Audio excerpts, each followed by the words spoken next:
বেলা 1টার সময় এইরকম ব্যাপকভাবে বৃষ্টি হচ্ছে।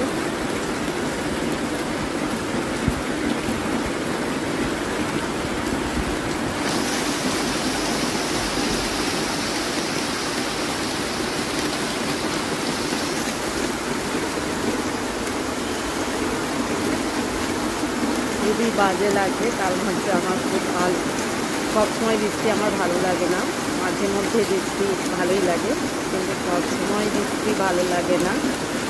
তাই খুব বাজে লাগছে, কোথাও ঘুরতেও যেতে পারছি না, ঘরেই বসে থাকতে হচ্ছে। মনটা ভীষণ খারাপ লাগছে তার জন্য।